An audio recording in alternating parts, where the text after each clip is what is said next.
On a Top 5 Tuesday, ladies and gentlemen, we roll into the next 2 hours here on Main Street Sports Today, where we are presented, as always, by the Tennessee Orthopedic Alliance of Columbia. Wayne Neely saying hello alongside Calvin White. Calvin, how we doing, brother? I'm doing good. We had what seemed like a cooler week last week in terms of the weather, but it's kind of jumped back up there in the mid 90s. Luckily I was inside covering volleyball yesterday, but I don't think Thursday and Friday are going to be as fun being outdoors in the heat, covering soccer and football. Whew, what you just said, man. Yeah, we are going to get close to triple digits. Pretty hot, pretty warm, but that's a good recipe to get inside for the next couple hours and join us here. We do have a action-packed Top 5 Tuesday edition of the program. We will go from preps to pros. We might go preps to pros and then back to preps by the time this thing is over. It's going to be a big show today here on this, again, Top 5 Tuesday. Producer Mark Rogers is the guy making the magic happen, keeping me and Calvin in line behind the glass this afternoon. It is Top 5 Tuesday. Coming up at the end of the program, college football is back. High school football is back this week. You still got preseason NFL, but football time is right around the corner. It's cranking up. And Calvin and I are going to debate the top 5 things that you kind of want to get out of. You want to watch football anyway, but if you have something on your schedule for a Saturday, we're going to debate what are the, with all due respect to our loved ones and our families, perhaps, things that we would not mind if we were able to wiggle out of and enjoy a Saturday afternoon of college football. So we'll debate that to close the show. Coming up also in the second hour, we will get into the grab bag. We will tap into TSSAA, as it is the opening week again of high school football beginning Thursday night and rolling into Friday and even Saturday this week. It's got some NFL news, some NCAA football news, some recruiting news. We got everything kind of covered in the grab bag towards the end of the second hour. At the beginning of our second hour, as we often do, it'll be Chip Walters popping by. Chip, the MTSU Blue Raider voice. He will break things down all across the Blue Raider landscape. And Calvin, one thing we've come to know about our visits with Chip on a weekly basis, and we've done this in the past, sometimes you just wind him up and just let him go. We don't even necessarily have to prompt him. He could just hold down an entire segment if we needed him to. Yeah, he does a really good job of, he probably doesn't do it on purpose or knowingly does it, but he gives us a little break from ourselves on the show. We spend the whole show kind of, leading our guests along, asking questions, all those type of things. But with Chip, we can just kind of throw out a topic and let him go for a little bit and keep our viewers and us entertained. Absolutely, and that's 2 parts, right? That's number one. Chip is a showman. Let's go ahead and give the man his due there. He is a showman, and he also knows his stuff. So that combination always leads to a great segment with Chip, as MTSU is off and running with their fall sports calendar, and they will be cranking up football season in due time, ladies and gentlemen. Next week will be week 1 for the Blue Raiders. Coming up in this first hour, though, we will talk MLB at the top of the towards the top of the 3 o'clock hour here. And man, not good for Calvin's Braves and my Astros last night. A little bit more. I mean, a tiny bit more on baseball and our 2 teams a little bit later in this fine program. And then also coming up at 2:20, we'll continue our SEC college football preview tour. Scott Rabelais from the Baton Rouge Advocate will join us. High expectations for the Tigers this year. They're always high, Calvin. But they have a massive season opener coming up against Clemson. We will pick Scott's brain to try and figure out where does LSU kind of fit in the SEC pecking order this year. Should be a fun guest coming up. Yeah, LSU, every single year they've got national championship expectations. But like we've talked about the last couple of weeks with our various SEC insiders, there's no easy schedule in the SEC, and Brian Kelly, he's not necessarily on the hot seat, but he's one of those guys that going into the year where people are kind of looking at him like him and LSU need to do something this year. Whether that's make the playoff, win the national championship. Obviously, the expectation down there is always to win the national championship. But it feels like ever since Brian Kelly's arrival at LSU, they haven't really been at the top of the SEC like they were used to in years past with Les Miles and Leonard Fournette and all those guys. Yeah, you were right. It feels like if you're the head coach at LSU, there's always a base level of the seat being kind of warm as far as the coaches, hot seat there. And then if you're Brian Kelly, it always kind of feels like you're a little bit of a lightning rod. A lot of that may be self-inflicted, but always a little bit of a lightning rod for criticism. So we will, again, pick the brain of Scott Rabelais from the Baton Rouge Advocate to talk about the Tigers and what they have on tap for this 2025 season. Calvin, what else been going on? You said you were indoors, and man, it is going to be dangerously close to 100 degrees on the week. It's only fitting, right, that the week that high school football cranks up, it feels like the first week that the guys were able to get out in pads, it was close to 100. You got heat index out the wazoo, and then now here we are just a couple of sleeps before kickoff, and we're flirting with triple digits this afternoon. Yeah, it seems like in our area of the state, probably even part of the country, the seasons never really align with the months they're supposed to be in, I guess. It never gets super cold here until probably January or February, and then we're getting snow in March a lot of the times, and it's 80 or 90 degrees up until the middle of December some years. So we're still kind of in the hot part of the year. So hopefully, if we can survive this first maybe month or two of the football season, we can kind of coast into the cooler part of the year when we get into basketball. I hope so, and a lot of folks are certainly hoping that is the case. There was a chance of, well, I'm not going to say what there was a chance of. There was a chance of something, depending on where you live in the state on Thursday and on Friday this week. But maybe we just won't even bring that up in fear of jinxing things heading into the weekend here. So with that being said, Calvin, how about we get this thing started? Are you ready for the rundown, my man? Let's do it. All right, Calvin White, alongside yours truly, Wade Neely. Again, our producer is Mark Rogers. Ladies and gentlemen, let's bring you last night's results. Let's bring you today's schedule. Let's bring you the Tuesday Rundown. This is the Rundown. Touched on it a moment ago, folks, but not good for my beloved Houston Astros last night. Major League Baseball scoreboard, we kick it off, and it was the Tigers. Shout out to my Uncle Tony Orr, one of the most diehard Tigers fans I know. Enjoy your props, my uncle. 10-0 was your final there as the Astros take a beating from the AL Central leading Detroit Tigers. Major League Baseball score number 2. It was the White Sox defeating the Braves, cooling off what had been a hot Braves team a little bit there. 13-9 was your final. So 2 MLB scores, neither of them good for our team's rooting interest on this show to cap last night's scoreboard. And looking at tonight's schedule, the Astros are at the Tigers. First pitch for that game will be at 5:40 p.m. on TBS. The White Sox are on the road against the Braves again at 6:15 p.m. You can find that game on FanDuel Sports Southeast. Minor League Baseball action, and the Louisville Bats are at the Nashville Sounds tonight. First pitch for that game will be at 6:35 p.m. It is Tito's Tail Wagon Tuesday out there at First Horizon Sports Park. Buy an extra ticket. Bring your little four-legged friend, your little furry friend. The WNBA action, the Minnesota Lynx are at the New York Liberty at 6 p.m. on NBA TV. The Connecticut Sun are at the Washington Mystics at 6:30. The Seattle Storm are at the Chicago Sky at 7 p.m. The Atlanta Dream are at the Las Vegas Aces on NBA TV. And finally, the Phoenix Mercury are at the Golden State Valkyries at 9 p.m. Ladies and gentlemen, those were your scores. That was your schedule, and that concludes today's rundown.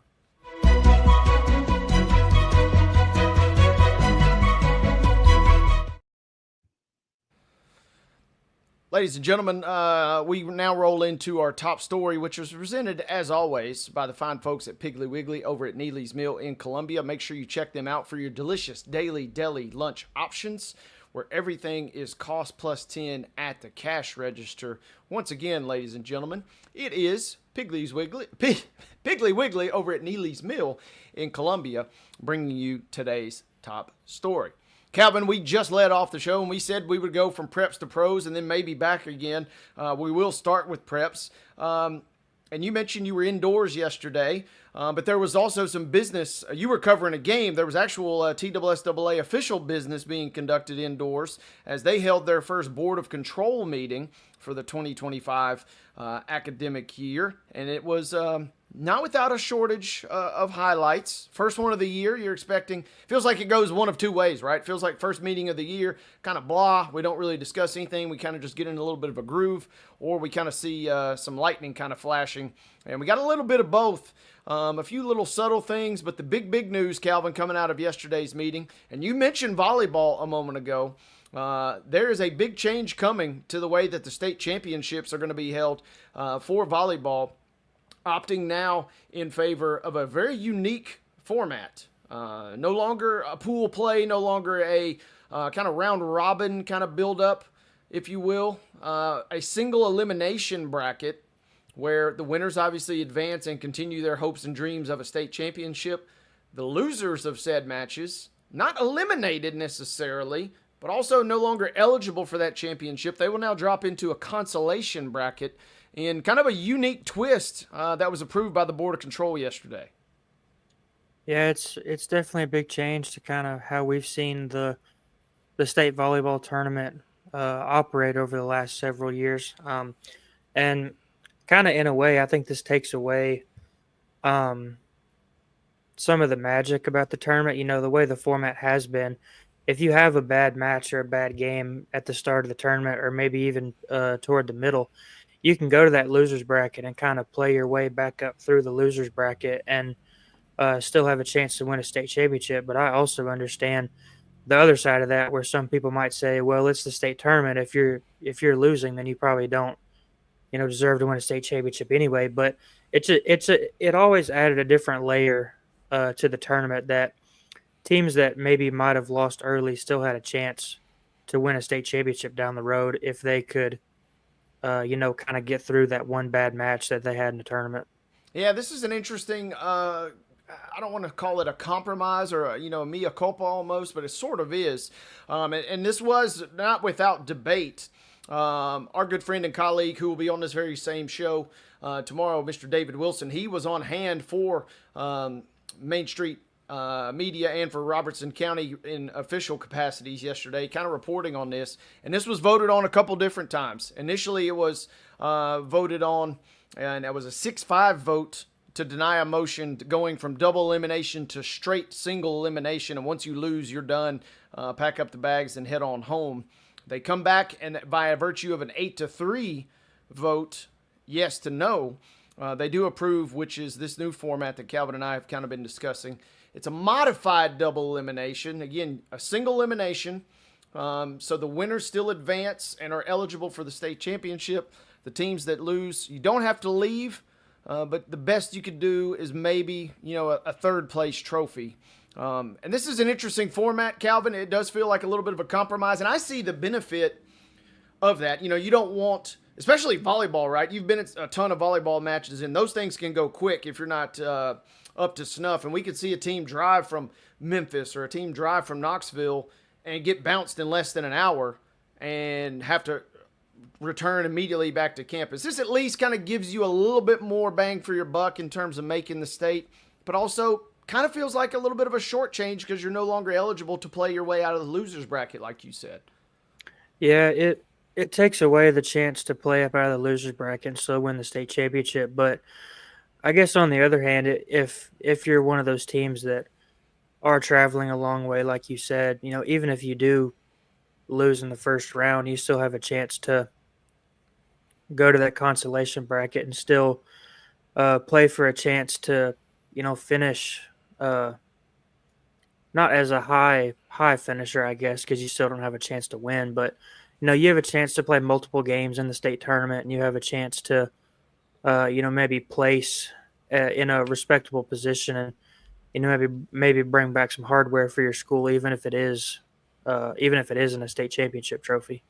Yeah, and this will be implemented beginning this fall.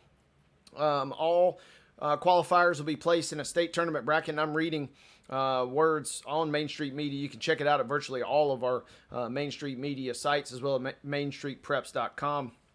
David Wilson reporting here. Once the teams have arrived after the sectionals, they are interestingly paired. Teams that have qualified for the state tournament and reach the championship game, they get put in opposite brackets so you don't run into those mega matchups early. which is, a nice gesture at least. I can make an argument on either side of this. But the main thing is they're really proactive, and really, if you look between the leaves here, Calvin, the big issue is some teams were having to play 2 or even 3 matches in one day to kind of keep their season alive. And that is a bit of a challenge in and of itself. But also the schools, which were hosting more often than not at Rutherford County high schools, they'd sometimes be there till 11 p.m., midnight, or even later, which requires a lot of extra bodies and a lot of extra folks on staff to kind of keep that tournament up and running. So it does cut out some of that, which also probably had a little bit of a component when this vote went down yesterday.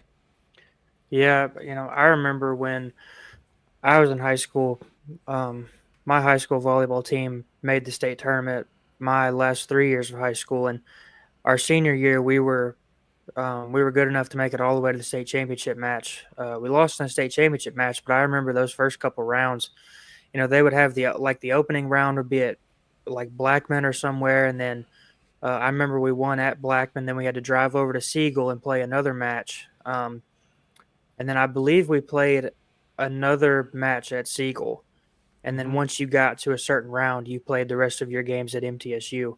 But those first couple days, bouncing around from school to school, I'm sure it's tiring playing a bunch of games in a day at one location, much less playing a bunch of games driving all across Murfreesboro to the different schools. And then, once you're good enough to, if you are good enough to make it to MTSU and play those last couple rounds, at MTSU where you don't have to bounce around as much, that can kind of help with the rest factor, I would assume. And yeah, as a former sports information director, I've been at some long days at volleyball tournaments, and I sympathize with those when they're referenced in this article about staying till midnight and beyond. So I kind of get it there. Some other news that come out. If you're into dollar figures, the TSSAA did propose an amount of $5.713 million. That's $1 million. For the upcoming school year. That was approved unanimously by the Board of Control. Other big ticket item, Calvin, the spring fling is obviously going to look totally different. We've discussed it a couple of times on this show, but some of those locations were officially approved yesterday. They are tennis, which is we playing now in Chattanooga. Girls flag football will remain in Murfreesboro. Lacrosse moving to Williamson County. The D1 pentathlon moves to Knoxville, and the D2 pentathlon will be played in Middle Tennessee. So the spring fling, that's kind of its own. And the headlines here in this story and yesterday's meeting were the volleyball changes. But, man, it just still feels like spring fling and everything kind of getting moved around is going to be a total adjustment for a lot of folks going into next spring. Yeah, I understand people want to, send the athletes to the places that have, the best facilities and all those type of things. That was the main reason that they moved the track and field championships over to the University of Tennessee instead of MTSU. Newer equipment, newer facilities, things like that. But I guess for those people that live closer to, East Tennessee and all these other locations, that's, more beneficial for them in terms of travel. Obviously the story is never about us as the media members, but it is unfortunate for us that those of us that do cover the sport, we can no longer go to one central location and see the athletes that we cover, play in 3 or 4 different sports in one day at one location. But that's kind of a sub note because it's never about us. But they're always looking out for what's in the best interest of the kids. But if them doing it one way for so long, and doing what seemed to work for so long, I think it is unfortunate in a lot of people's eyes that they decided to break up what was seemingly working for so long this year. Yeah, it's unfortunate, and it would be cool. There's obviously some facility challenges no matter kind of where you go for all of the events that go on in the spring fling, but it'd be cool to, if you're going to do that, just have the whole event kind of rotate. It's obviously been fantastic at Murfreesboro, but I could get warmed up to moving it to Knoxville for 2 years, moving it to Chattanooga for 2 years, moving it to Memphis or Jackson for a couple, and then kind of cycling that way. That would be kind of neat too. I know there's some of those places don't have access to as many facilities, which is what made Murfreesboro so special and for so long. So we got some more deets on that. And then finally, before we close, Calvin, if you are a fan of Fairview Christian Academy, Devout Academy, Maryville Christian School, or this is my favorite, Nurses Middle College, which is here in Nashville, good news. You've all been approved for membership in the TSSAA. So get out the pocketbooks, folks, and pay your dues. But you got approved for membership. Always kind of cool to see and learn about some new schools that will be coming into the fold here in the next couple years. Yeah, it's always interesting to see, new members join the TSSAA, seeing how they fare, in athletics against other schools that have been in the TSSAA for multiple years. So, obviously good for those schools that they are now official TSSAA members. And then, I guess we'll keep an eye on them to kind of see how they fare this athletic year. Yeah, keep tabs on those schools again. If you missed any of this, again, David Wilson did a great job on all of our Main Street properties of breaking down all of the volleyball information. You can also read on TSSAA.org if you're looking for the kind of real just meat and potatoes of all the minutes, the minutia, if you will, that went into yesterday's meeting. So thanks to David for covering that for us for Main Street Media, and thanks to you guys thanks to Piggly Wiggly is who I should be thanking here on Main Street Sports Today, because they bring you our top story each and every single day. Once again, Piggly Wiggly over at Neely's Mill in Columbia. Calvin and I are going to take a quick break. When we come back, we'll be talking college football, all things LSU, as our SEC college football preview segment makes a stop in Baton Rouge. The Tigers and Brian Kelly are getting ready for the 2025 season. Calvin and I will be joined by Scott Rabelais of the Baton Rouge Advocate on the other side of this timeout here on Main Street Sports Today.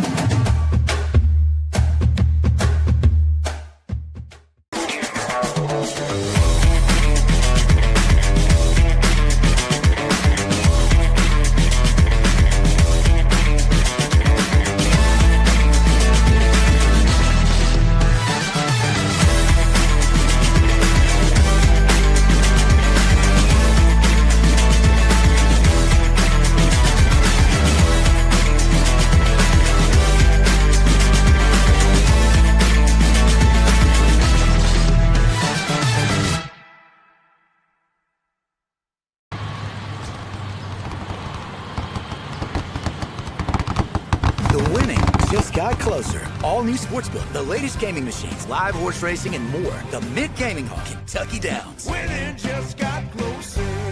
Deep in a forest at Nashville Zoo, new creatures here for you to view. Phantoms graced in black and white swing high in trees of dappled light. In rocky crags, tall and steep, small antelopes with nimble feet. A wise old man with beard of white, a sentry perched on stony height. Amidst it all, a hunter lies, with coat of gold and steely eyes. A new adventure just for you.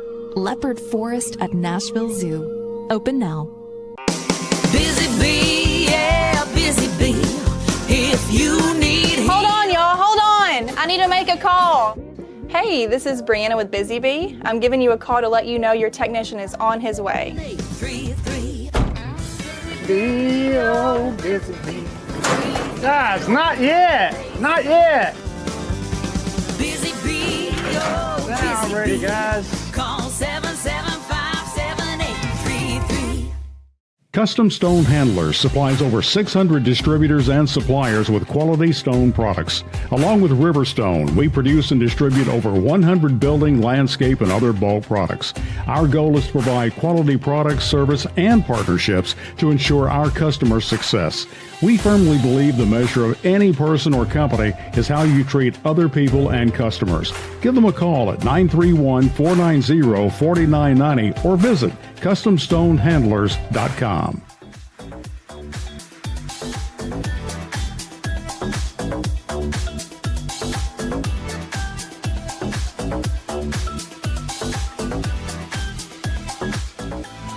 welcome back, ladies and gentlemen. First hour of Main Street Sports Today, presented as always by the Tennessee Orthopedic Alliance of Columbia, is rolling right along. That is Calvin White. I'm Wade Neely saying hello. Our producer, Mark Rogers, making the magic happen behind the glass on this Top 5 Tuesday. Our college football tour has kind of roamed around all across the country. We've brought you previews of every conference. And then once we've arrived at SEC land, we've kind of roamed around every campus that we could find in the 16-team league. And today, our tour bus rolls right up to Baton Rouge, where our good friend Scott Rabelais of the Baton Rouge Advocate is set to join us to talk all things Tigers. And Scott is in the mix now. Good afternoon, Scott. How we doing? I'm doing well, thank you. I was finishing up a work thing. If I'm a couple minutes tardy, I'm sorry for the delay of game. Give me a 5-yard penalty, and we'll go from there. You know what? It's preseason, so we're going to let that one slide. Everything is good, brother, but we're glad to have you. And I guess first things first, let's just dive right in. Calvin and I were discussing at the top of the show, kind of setting the stage. Expectations are always sky high at LSU. Is this season any different? And if it is, why? Yeah, they are always high, but I would say this season there's some expectations with the expanded playoff and the fact that LSU went really heavy in the transfer portal and got a good high school recruiting class as well. And returns a quarterback like Garrett Nussmeier and some other key players. The expectation is, they got to make the playoff or the season will be considered a failure. I said that last year. I think for a school like LSU, like a lot of SEC schools, the top half of the league, for sure, it's like you make this 12-team playoff or what's going to be in the future, a 14, 16-team playoff, and your season's a success, at least on some degree. And if you don't, it's considered below par. So I think that's where LSU is right now. And but they've brought in a lot of pieces and well, let's be honest, spent a lot of money to try to get this thing into a position where they can contend for the national championship for the first time since they won in 2019. So we'll see if they can put it all together this year. Ole Miss tried a similar thing last year. It didn't work for them to make the playoffs. So we'll see if LSU can be the team that does get through. Scott, since you mentioned that, I mean, let's just use them as an example. What makes this year's LSU roll of the dice, if you will, in the transfer portal and recruiting different from Ole Miss? Is it just sometimes it works, sometimes it doesn't? And if it is going to work, how does it all come together for this year's Tiger Bunch? Yeah, I think it's a big question, right? I mean, we're in this is this new frontier. So much has changed, from an LSU perspective. So much has changed for in college football and college athletics since LSU won the championship in 2019 with Joe Burrow, and they went 15-0. Obviously, NIL, the transfer portal has gotten even bigger, and the playoff has expanded. What makes it work? I don't know. Brian Kelly was asked a similar question today. We talked to him after practice today, and he said, he feels like going into his fourth year, they have the team culture well established. He said players have to come into the program have to adapt to the team culture instead of the other way around, and figure out that they've got to do things to the LSU standard, whatever that means, in order to have a chance to play. And so we'll see if that is the case. Look, there aren't many excuses. I mean, for LSU this year. I mean, like I said, returning a quarterback like Nussmeier, a lot of pieces around him. They've got the whole front office thing set up the way they want. They brought in a guy like Austin Thomas, brought him back from Ole Miss to kind of be the team general manager, and they've got that whole thing working out. I mean, to hear coaches talk about contracts and people dealing with that as a front office is still strange to me in college football, but they've established that what they think is that culture. And because it's important, right? It's not just to have a collection of talent. I think that's what Ole Miss had last year. You have to make a team, and we're going to see if they can make a team coming up very shortly.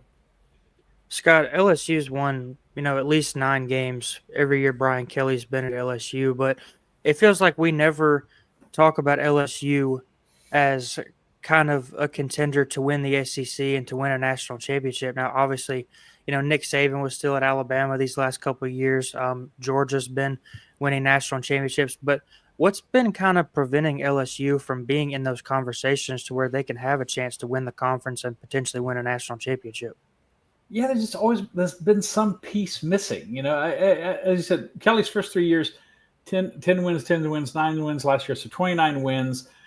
Reached the SEC championship game his first season. Had a Heisman Trophy winner with Jaden Daniels. It's not been a failure, by any respect. It's not like Florida State went 2-10 last year. I mean, hadn't had anything like that.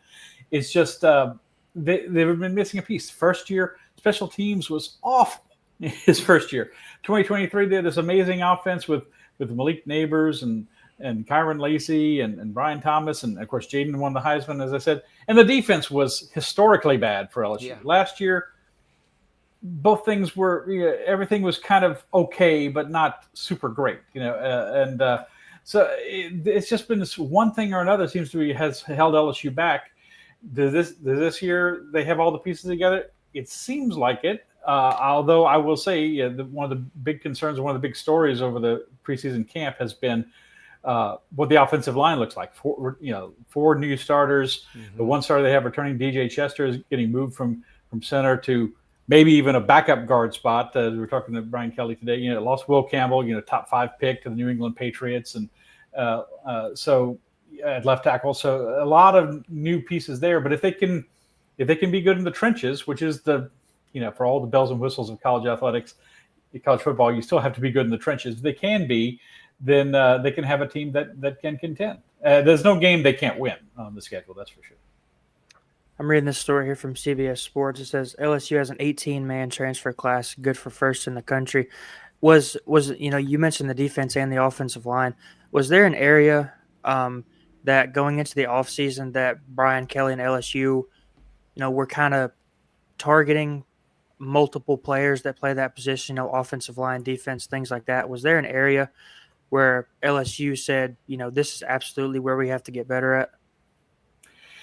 Yeah, I think obviously they knew they were going to be losing some players on the offensive line, so they had to do that. They had to work on that area. They had to. You got to be better. You got to be good up the middle, right? I mean, that's true in any sport.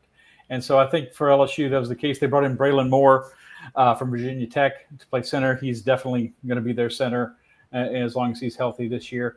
They brought in some guys on the edges like Jack Pyburn and Pyburn and Peyton, kind of alliterative there. There'd be some edge rushers. Got some guys in the secondary. Menser Delane quickly also from Virginia Tech quickly locked up one of the cornerback spots, and it looks like they're going to have two transfers starting at safety with AJ Halsey coming over from Houston, and the cornerback spot's still a little bit up in the air, but we'll see about that. But yeah, some very key positions, and then Barian Brown at wide receiver, very fast guy. Nick Anderson, wide receiver from Oklahoma. Bauer Sharp, tight end from Oklahoma. Filling some key pieces there. So a lot of spots all over the board, but improving the pass rush is key. They want to try to get a rush with four linemen, obviously, if they can. But then they might slip down Harold Perkins, who returned somewhat surprisingly. Hurt his knee early last year, September. Came back for another year, and he's playing the star position, which he can drop back into coverage, or he can get on be a rush in, or he can play linebacker. And Whit Weeks coming back from being second, I believe, in the SEC in tackles last year. He's a first-team preseason AP All-American that came out yesterday. So trying to mix all those pieces together. But yeah, the lines that's been critical to try to improve the pass rush and try to be a line that, despite all the starters last year, didn't run block very well. They're hoping to improve on that if they can in 2025. We're talking with Scott Rabalais, who's our LSU insider, and Scott's breaking things down for us from Baton Rouge. Scott, you mentioned Barian Brown. We're obviously familiar with him being from the mid-state, a Nashville native, and obviously tore it up, specifically in special teams. One of the all-time greats in SEC play in special teams at Kentucky. Is he brought in? You mentioned him at receiver, but is really are his talents going to be utilized at receiver, or is his big contribution going to be in special teams, you think? Yeah, whether he's LSU goes 3 wides, and now very very different from the Les Miles days, right? Mm-hmm. With a fullback and everything. They don't have any fullbacks anymore. Whether he's a starter with Aaron Anderson returning and with Nick Anderson and some of these other guys, I don't know. They go they've got about six receivers that they can count on, and they can move them in. I think Berrien though could be a starter. Whether he is or not, he's going to play a lot. But they're also expecting him to do some good things on special teams. Help them. Flip the field with kickoff returns, and maybe get it. Break a big one. Obviously, it's harder to do now in college football, but he's got the speed, and of course, but the speed to return a kick, but also to be a deep threat for LSU.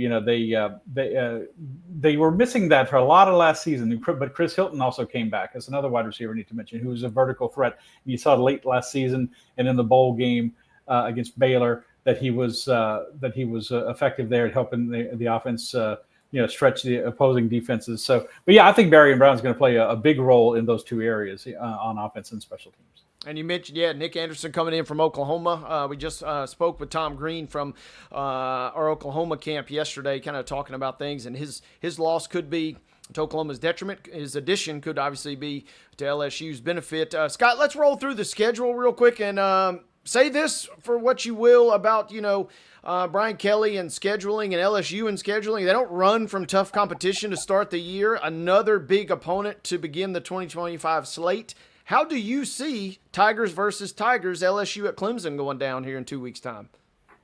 Yeah, there's a lot of people grumbling, in Baton Rouge and in Louisiana. LSU has not won a season opener since 2019. I mean, it's kind of hard to believe. They remade the schedule in 2020 with all SEC teams. They lost to Mississippi State. They lost back-to-back games to Florida State in New Orleans and in Orlando. Lost to UCLA. I'm sorry, they lost to UCLA in 21, then Florida State in 22 and 23, and then last year lost to USC in Las Vegas. This is a top 10 matchup. Clemson's number 4, LSU's number 9. First time LSU has played a true road game top 10 matchup to start the season ever. So this is a big one, and certainly the biggest one they've had since they started. It was a top 5 or 6 matchup with Oregon in 2011 in Dallas at the Cowboys Stadium. So this is big. It's about as big a season opener as I can remember in more than 30 years of covering LSU football, because they have not gotten off to a good start. And if you lose it to Clemson, you have to realistically think maybe a 9-3 team can make the playoff this year, but you can't think that way. You got to think that you can only have one loss that you can afford in SEC play, and of course win your other non-conference games. It's a tough schedule. I mean, they play Clemson. They come 2 weeks later. They're at home against Florida. Yeah. If you lose to Clemson, you've got to win the Florida game at home. They go to Ole Miss 2 weeks after that. South Carolina comes here for a game. They go to Vandy. Vandy's obviously knocked off Alabama last year at home. Texas A&M comes here. They're ranked. They go to Alabama, and finally they finish the season at Oklahoma. So there are a lot of games that you could say are toss-ups. Again, no game that you can say, well, LSU can't win that game. I wouldn't say that about any of them, but it's hard to picture LSU going unscathed. But they have put a lot of emphasis on starting 1-0. They got signs all over the football facility say 1-0, 1-0, 1-0. They really have emphasized that maybe more than in the past. Maybe they haven't always had that sense of urgency in their first game. It's there this year. Now, is it going to help them go win at a team that a lot of people think is a national championship contender in Clemson? I don't know, but we're going to see. But the loser of that game doesn't have to think that their season is over or that their chances of making the playoff are gone, certainly. But there's not much margin for error if you do. Yeah, and Scott, real quick, you mentioned the schedule too, and I found this part interesting. I'm reading from our guy Phil Steele here. Talk about a difficult slate in general, but the South Carolina, Vanderbilt, Alabama, and Arkansas games, all of those opponents will be on bye the week before, and we know that an opponent coming off a bye is a very dangerous out. So just when you thought the schedule kind of couldn't get any tougher, it somehow kind of does in a sense for LSU heading into 2025. LSU and Alabama always have the week off before each other. That's been established for a while. But yeah, that makes it tougher for sure. This is the SEC, and it's a lot of games that are. I think LSU's in that mix of teams that you say they're good. Are they going to? Do they have a chance to be great? Do they have a chance to be in that SEC championship game and then go forward into the playoff? That's what everyone's focused on this year, and it's hard to tell right now. It's hard to tell right now with all the new players, with all the tough games. But we're going to see. This is their best shot, I think, under Brian Kelly so far to have the most complete team that they've had. Will it be enough to get in the playoff? We're going to find out. Scott, we briefly mentioned Garrett Nussmeier. You know, he's going into this year as a lot of people talking about him as a preseason Heisman candidate. Obviously, almost nobody gets that kind of praise and attention for no reason. But do you think that Garrett Nussmeier can legitimately have a Heisman worthy season and maybe contend for that trophy? He can, and obviously people are kind of basing that on past performance, right? Joe Burrow transferred here from Ohio State in 2018, and then he became a Heisman Trophy winner in 2019, led him to the national championship. Jaden Daniels transferred from Arizona State, came here in 22, had a good season his first year as a starter, and then of course just was amazing in 2023, running and passing. Garrett finally got the starting job last year. Had a good season. I mean, threw for 4,000 yards. Threw a few more interceptions. There was kind of a stretch there, starting with a Texas A&M game last year, where things kind of got a little rocky for him. But there's no throw he doesn't feel he can make. He thinks he can throw a ball between my finger and my thumb, right there. He has a lot of confidence in his right arm, and so I think a lot of people are expecting to see a similar bounce. That's a lot to ask, saying, is he going to be a Heisman Trophy winner like Joe and Jaden? Obviously it's a lot to ask, but he can make all the throws. Probably going to see him be a little more mobile this year than the past. He knows he's going to have to use his feet a little more, at least move the pocket around. And like I said, he's got a great stable of receivers and tight ends to throw to. Trey'Dez Green is another player I didn't mention, the tight end coming back who's great. Got to be good at running back. They got to help him balance up with the running game with Caden Durham and Harlan Berry, a talented freshman coming in. But Garrett can be that guy for this year. He can be in that Joe and Jaden mold. And he's just got to maybe make a few better decisions. He can make all the throws and plays. He's just got to make a few better decisions sometimes and avoid those interceptions.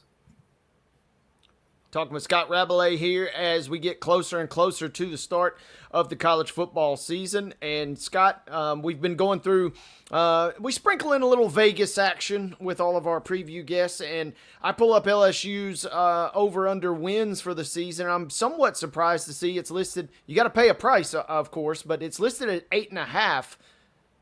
I'm looking at that schedule. I'm listening to everything you just said. It feels like LSU certainly goes over 8.5. Maybe tell me why they do. Maybe tell me why they don't. Yeah, the reason they don't is, like I said, they just lose too many of these toss-up games. You lose at Clemson.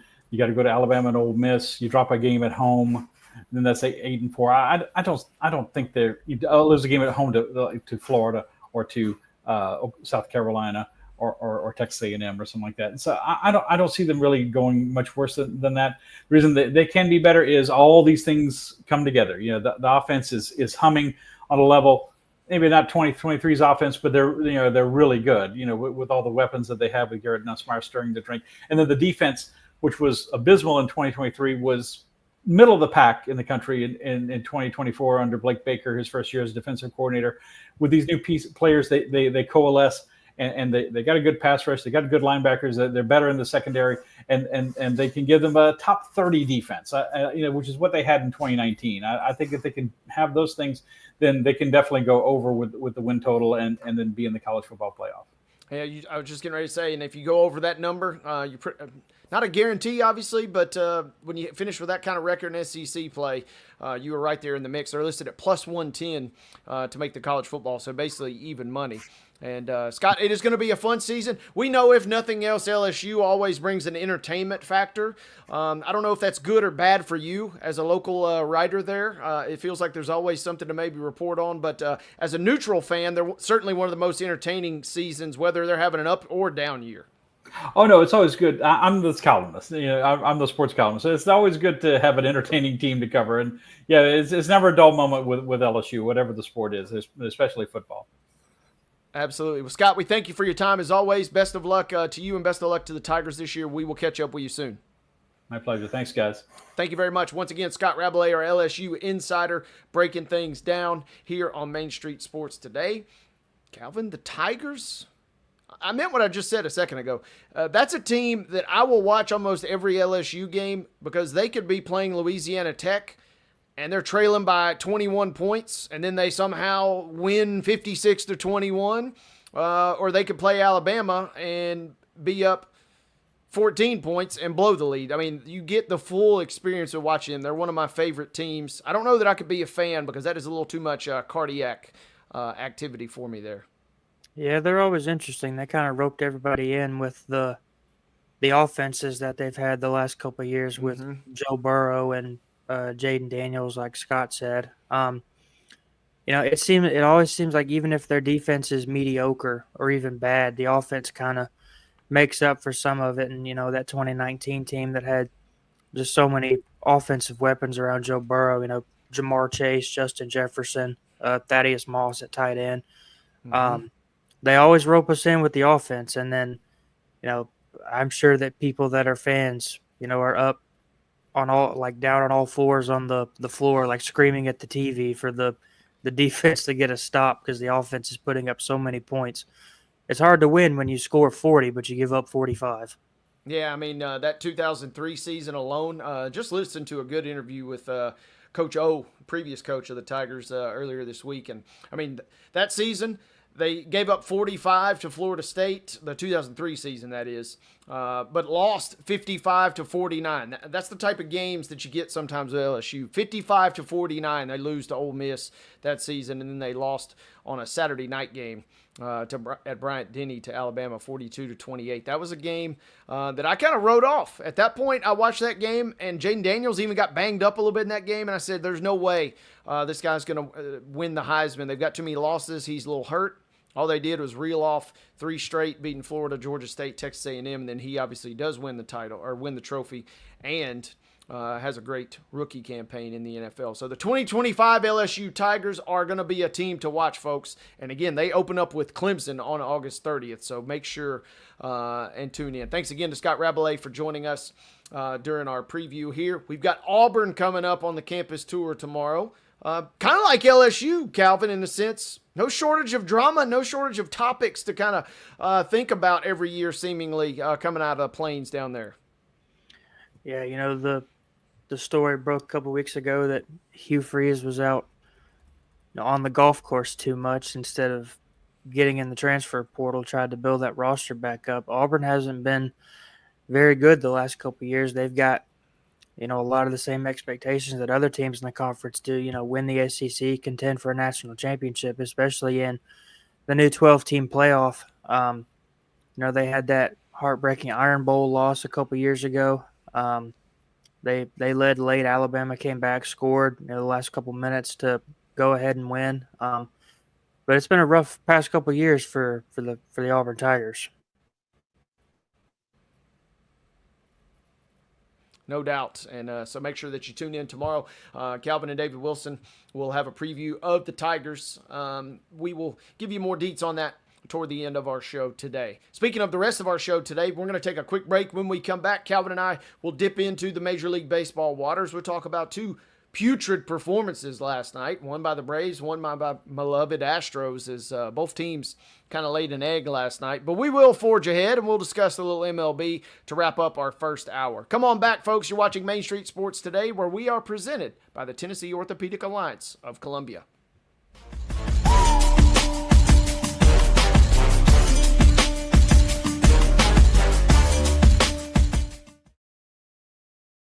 They walk among us, but at 240 miles per hour, they become something more. They're thrill seekers, risk takers, and maybe just a little bit unhinged.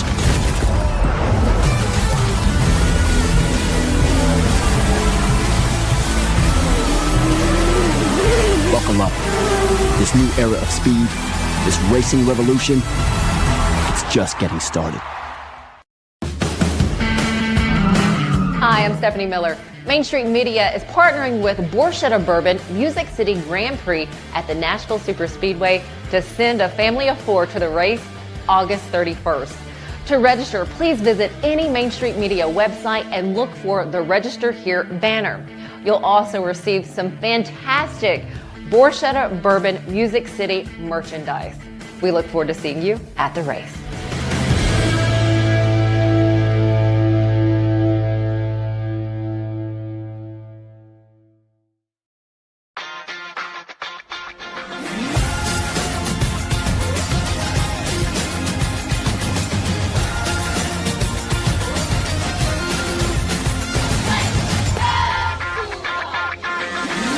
Zion Christian Academy at zioneagles.org or 931-388-7531. You can schedule your appointment to visit their beautiful campus. Again, zioneagles.org or 931-7531 to schedule your visit today.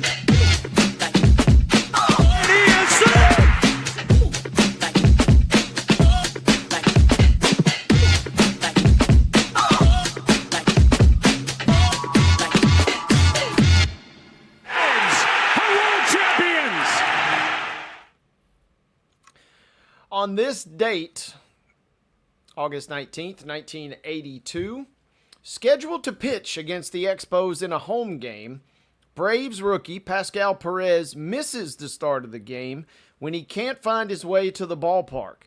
Perez circles on the interstate several times, but he gets lost. He's later given a Braves jacket with a new number, I-85 listed on it. Phil Niekro instead takes the mound, wins 5-4, running his record to 11-3. That was this day in Braves history. And Calvin, I feel like we do this day in Braves histories, and we talk about things that just kind of don't happen anymore. Mo and I have talked a lot recently about pitchers that hit, or pitchers that rake, as he likes to call it. That doesn't seemingly happen anymore. I feel like it is virtually impossible to not find your way to the ballpark, whether it's your own GPS or whether you're in an Uber or whatever the case is. But apparently Pascal Perez in 1982 struggled to get to the park as the starting pitcher that day for the Braves. Yeah, I think we've all been there before, whether we have GPS or not. Struggling to find our way around, especially around a busy ballpark on game day. But this is why I always say that you should leave early enough to give yourself time to find it if you don't know where you're going. 99% of the time, I do not know where I'm going if I'm going somewhere new that I have never been to before. So I always try to give myself a little extra time to figure out where I'm going in case an incident like this does occur. I'm with you there, and that's my general rule. I always try and say that I'm going to leave early for that reason. And if it actually happens, it's a beautiful thing. If you get worst case, you just get there a little early, you just kill a little time. But when you run up against it, that is tough. And Pascal Perez, who unfortunately passed away in November of 2012, had some struggles getting to the park that day. As a member of the Braves, making his debut in '82. Also played for the Pirates, the Expos, and the Yankees. That was this day in Braves history. Last night in Braves history, Calvin, Mo, and I just went through, the Braves not going to make the playoffs, barring the most insane comeback and also combined with somebody utterly collapsing. But the vibes were still high. Atlanta had really kind of taken care of business. They'd kind of turned a little bit of a corner, winning in convincing fashion in multiple games versus the Guardians, who were pretty hot in their own right over the weekend. All they did last night is lose to the White Sox. Atlanta cannot get things rolling. They fall 13-9 in a game that was a little bit more lopsided than that throughout the course. Chicago led 7-0, and at one point led 10-1. Atlanta gets some late runs for cosmetic purposes, but they fall 13-9. Spencer Strider only lasting 3 innings, giving up 10 hits, 7 earned runs. Woof, 2 strikeouts and a walk. Tough night for the Braves last night in what has already been obviously a disappointing season.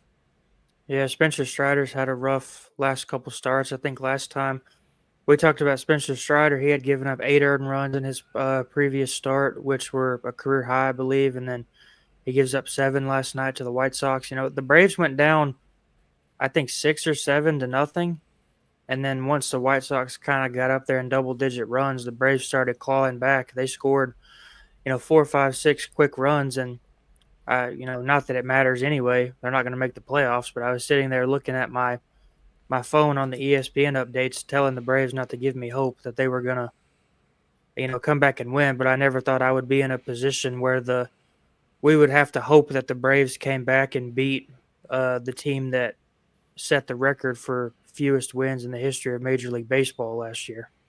Yeah, that was pretty tough, and Mo mentioned it on the show yesterday. You got Mo and David and yourself holding it down for the Braves. Our recurring guest and good friend Christopher Gabriel out on the West Coast. He's a Chicago native, Chicago White Sox fan, so advantage to Gabriel in that series if you're keeping tabs there. Bryce Elder will get the ball for the Bravos tonight. 6:15 is your listed start time.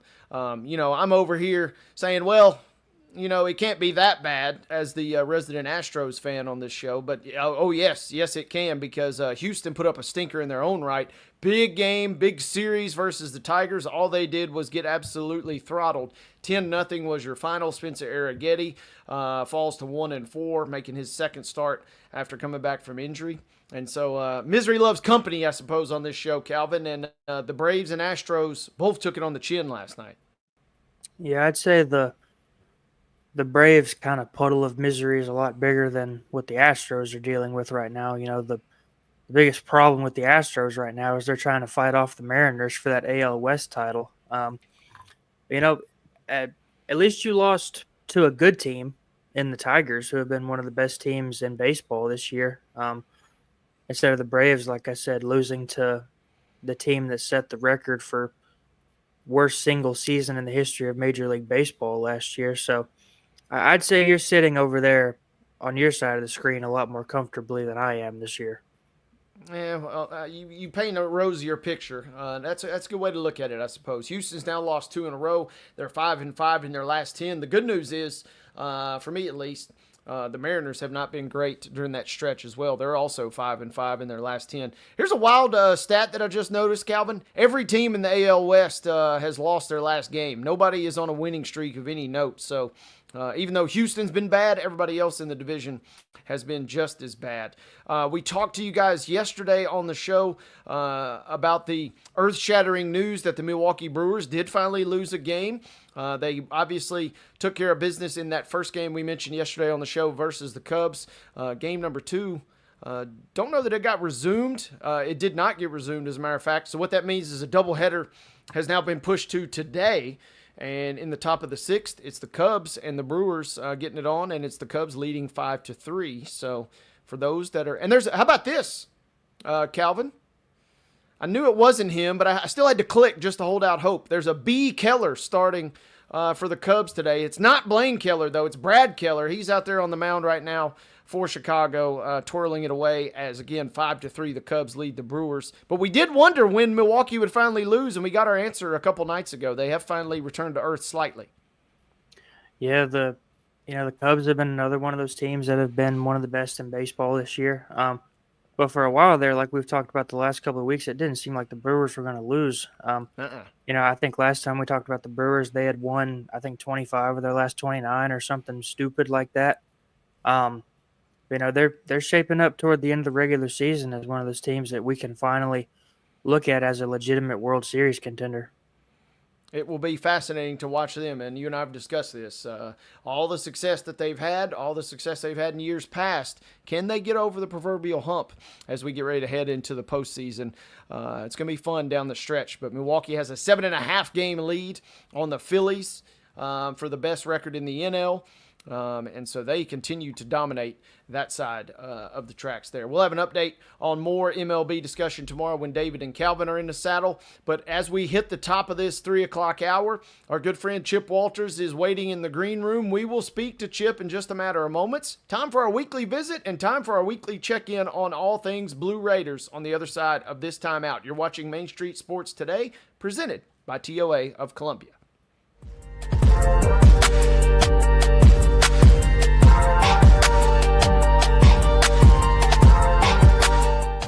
Jones & Lang Sporting Goods here in Columbia has been outfitting teams, officials, and anybody else from T-ball to college for 50-plus years. Be sure and check them out at 931-388-8060 or online at jonesandlang.com. Jones & Lang Sporting Goods, the look of a winner. Zion Christian Academy at zioneagles.org or 931-388-7531. You can schedule your appointment to visit their beautiful campus. Again, zioneagles.org or 931-7531 to schedule your visit today.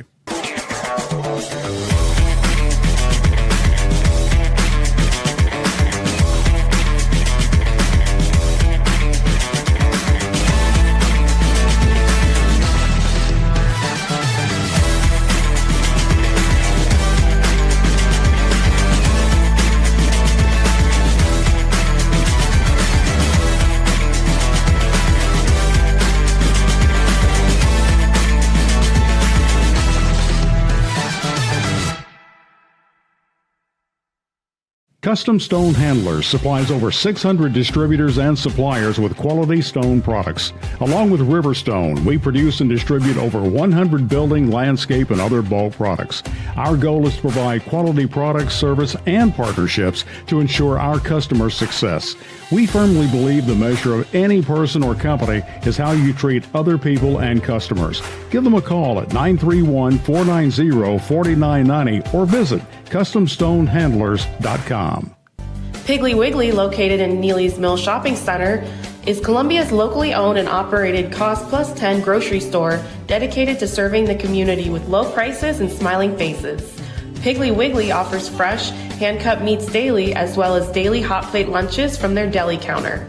You're certain to see smiling faces and a helping hand when you're here at Piggly Wiggly. Come by and check out our fresh produce, high-quality meats, and more. Down home, down the street, we'll see you at the Pig.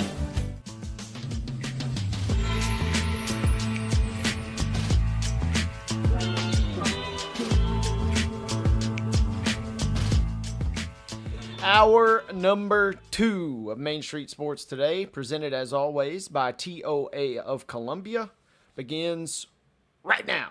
Alongside Calvin White, Wade Neely sitting in the saddle here, our producer Mark Rogers making the magic happen behind the glass.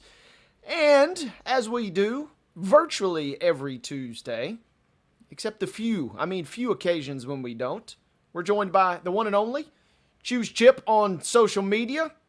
Chip Walters, the Blue Raider voice, joins us now. He's dressed for success today. Chip, welcome in. How we doing, partner? Doing good, and it literally is virtually.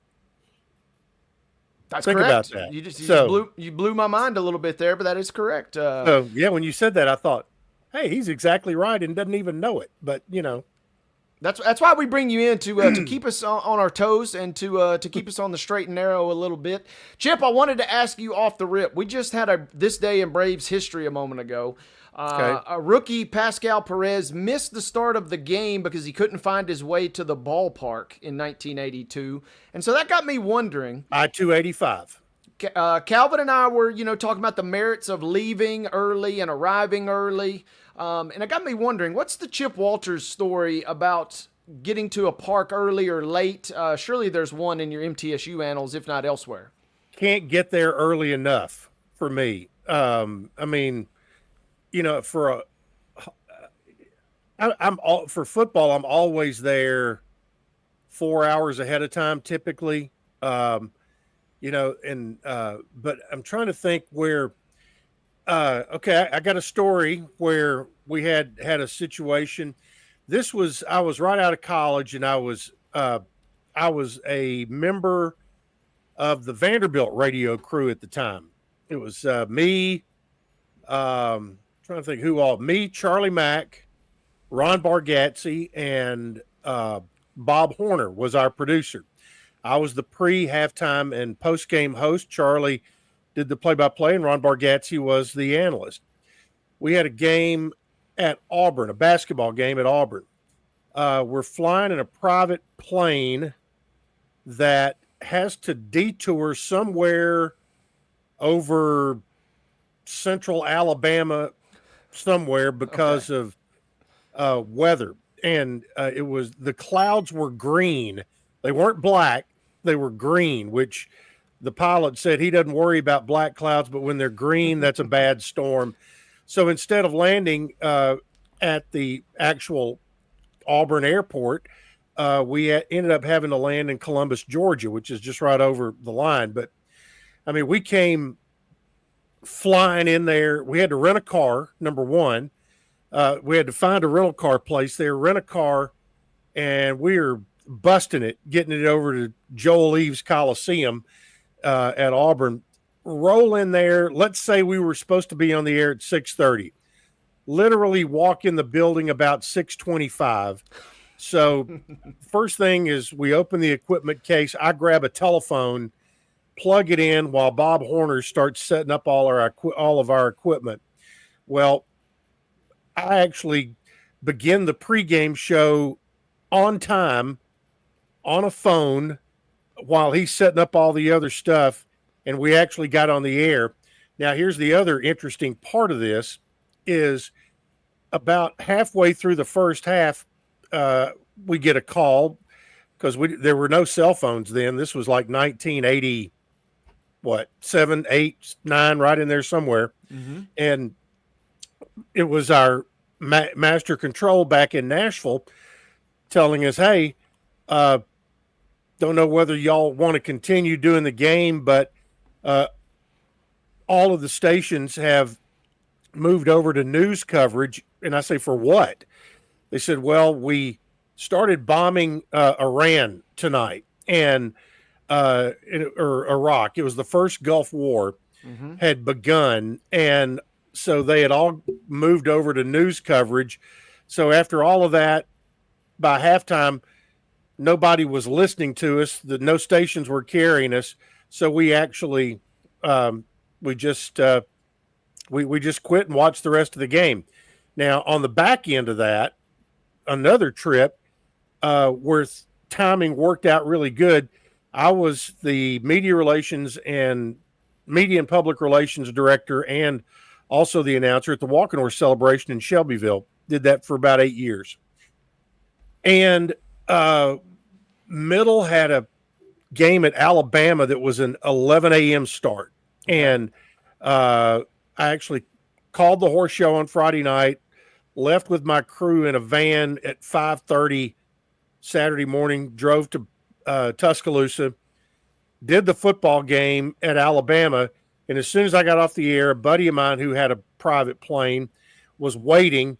We went straight to the Tuscaloosa airport, flew to the Shelbyville airport, where my mom and dad had moved my car out there and also had put a suit in the car because it was the final night of the horse show. Mm-hmm. And so I grabbed that out of the car, went in the restroom there at Bomar Field, changed clothes, and actually got back over to the horse show grounds about 45 minutes before it starts. So that was one of those where your adrenaline was pumping at the end because all of your connections worked and all of that. So close calls, but have never missed one. Knock on wood somewhere. We always knock on wood, and I knew you would probably have at least a couple flirtations with disaster there. It's kind of by nature if you're in this business, right? I mean, it just comes with the territory, and you're only as good as your connections. So that is correct. Of which you are plentiful. So we thank you for that, Chip, for that little nugget there. What's going on campus of most pressing note? Give us an update. Well, right now, all of the incoming freshmen and their parents are losing their minds because it's move-in days. And Calvin knows what I'm talking about. And, people are moving in all week on campus into apartments. You'll see people wandering aimlessly around campus trying to figure out what building their classes are going to be in next week. This all leads up to a big the week of welcome and all of the activities that are going to be going on campus, and that's where athletics gets involved on Saturday. Convocation is Saturday afternoon at 4:00, which is all students and their families are invited. They have a speaker, and that'll be at 4:00. Well, that runs about an hour inside Murphy Center, and as soon as it lets out, fan day begins in the stadium, and there's there people give a lot of good freebie giveaways, a lot of corporate partners. There we go. Yeah. Autographs. We have wet and dry inflatables. Now, there are some that that involve water, and so there will be some moms and dads whose kids on a hot afternoon, they want to get on the slide that comes into the water and have some dry clothes or whatever. But you'll have the football team, soccer team, volleyball team, cross country team, dance team, and cheerleading team will all be there to give autographs. There are lots of, like we mentioned, a lot of giveaways from corporate sponsors, a lot of gear. Lightning's locker room in the stadium will be open. It has all brand new stuff. There's a new provider this year, so they've got all new gear, and that'll run from about 5 until 7. And then, as you see on that graphic there at the bottom, there's going to be something they've never done before, and that is at 7:15 on the video board in the stadium, they're going to crank up the movie Little Giants. And so no chairs or tents, but if you got a blanket, you can, sit on the turf, or you can sit in the stands and there'll be a movie. So that's all free. So if you're moms and dads and you're looking for, free entertainment for the kids, there'll be live music out there from 5 until 7, contests, just, everything you would expect to happen on a fan day will be happening at fan day. And that'll be, again, do want to remind you, if you're coming, because of convocation, a lot of the Greenland Drive parking will be taken up. So don't be afraid. Go to the interior of campus. Go over by the baseball field, by KUC, by Old Main, Loop Drive, all that. It's a very short walk. Some places even shorter than Greenland Drive if you're savvy about your parking skills. That will have you right there in the stadium and enjoying things. And also forgot to mention, starting at 5:15, I think, if you have not gone through the Smith Student Athlete Performance Center, there will be guided tours starting every 15 minutes.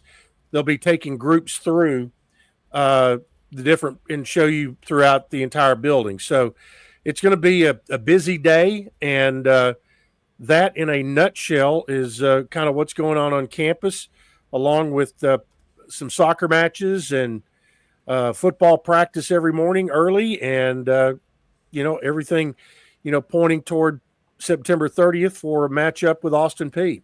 And Chip, you mentioned that real quick, and that's the beauty.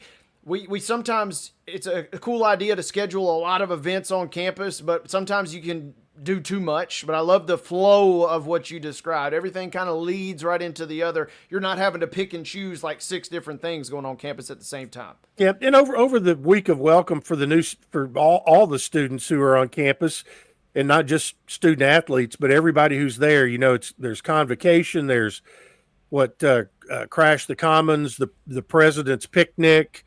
All those kind of things are scheduled throughout the week. But Saturday, there was some effort put in to have convocation empty out right about the time that and it's an opportunity really for new students on campus to kind of get a little bit of an initiation to the athletic program. Number one, you're going to be in the basketball arena for that event, and you come right to the football stadium, and so they coach them up pretty well about that you as a student you get free tickets to everything, so, and encourage them to take advantage of it.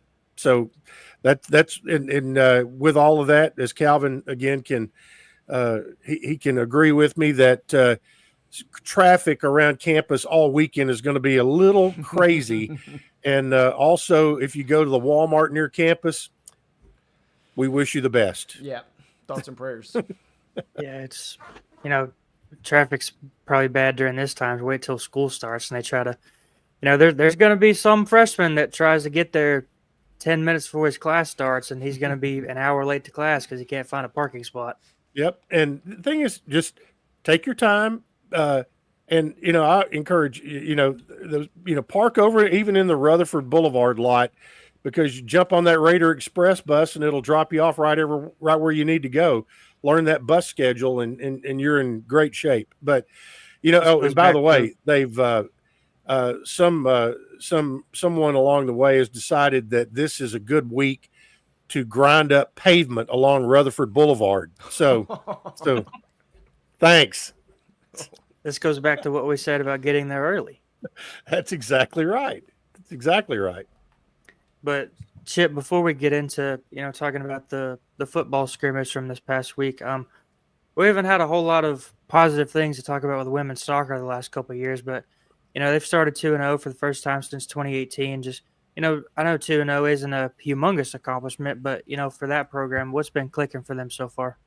Well, they've gotten good goaltending. They've given up 1 goal in 2 games. That was on the road at Belmont. They opened the season with a 2-1 win in Nashville over at Rose Park, and then came back and hosted Jackson State. Got a 3-0 win against Jackson State, and obviously when you pitch a shutout, you've done well. Ella Sellers is a freshman goalkeeper, and that as a freshman, she's probably going to have some growing pains along the way. But the best thing that happens to freshmen is they become sophomores sometimes. But heck, fire, she's off to a great start, and that confidence can certainly not hurt at all. Allie Craig scored 2 goals in the win over Jackson State, and senior Emma Peterson scored the 3rd goal. And so they were able to get out to a lead and cruise a little bit. And Middle outshot Jackson State 19-1. Wow. In the ball game, and so that took a lot of pressure off of Ella Sellers. But but you'll take wins however you can get them. And for that program getting off to a positive start, for them to be experiencing positive things, they'll be at home again against Alabama State on Thursday, home on Sunday against Indiana State, and or make that Saturday against Indiana State on the 24th. And then they will have their next road game will not be until next week when they go to South Alabama. And volleyball will get underway late next week, next Thursday, as they will be in a tournament up at Purdue, and they'll take on or Purdue Fort Wayne, I should say, in Evansville. So they've got things coming up. They've got another week of work before they start zoning in on what they want to do on that opening weekend.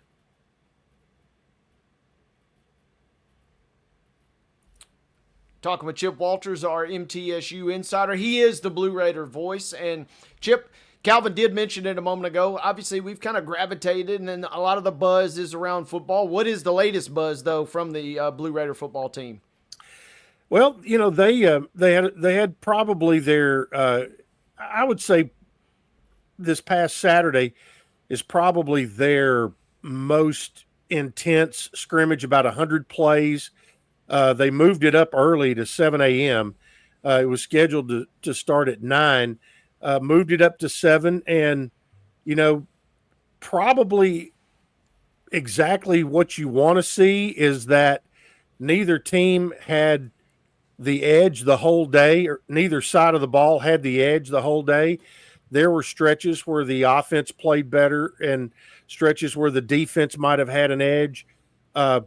Nick Vattiato didn't play a whole lot. You had your 2 backup quarterbacks that were getting most of the reps on Saturday. The one thing that we keep hearing, and in particular, the Nick Vattiato is one of the ones who's beating the drum on this, is how deep the wide receiver room is right now. So, that being said, we've seen different guys who have come in, and you've got some good guys who are returning. You've also got some new guys, some we've seen, some that will be completely new because they're coming out of the transfer portal. Some of these guys, just looking at some of the names, you've got Najee Cox, 6'3", White Jr., transfer from Fresno. You've got high school kid Tyree Patterson. Miles Butler is a guy who's been in the program one of the longest. He's a grad student. One that I'm interested in, A.J. Jones. He's an Arizona transfer, 6'3", 212, has good size. Amorian Walker, junior, 6'4". So, we're seeing some, they brought in some good size. Cam Lacey's been in the program. He's a good possession guy. Gamarian Carter at the first scrimmage had a couple of, kind of circus catches. And, he's been fun to watch. So that whole group, you've got a couple of freshmen, one out of Brentwood Academy, Neo Clifton, a kid out of Houston, Texas, and then one out of Farragut, Landon Collins, who, put up really good numbers and, comes from a program where he's going to be very well coached. So Vadiato talks a lot about these receivers. I saw some video clips of the run game. Jakail Middlebrook had some really good runs. I'll give you a stat that I got from our strength coach, Jamie Blatnick. He said that a year ago at this time, his coaches are always trying to add speed, size, and strength, correct? And also football IQ. Last year, there were 23 players who could run 20 miles an hour or more, okay?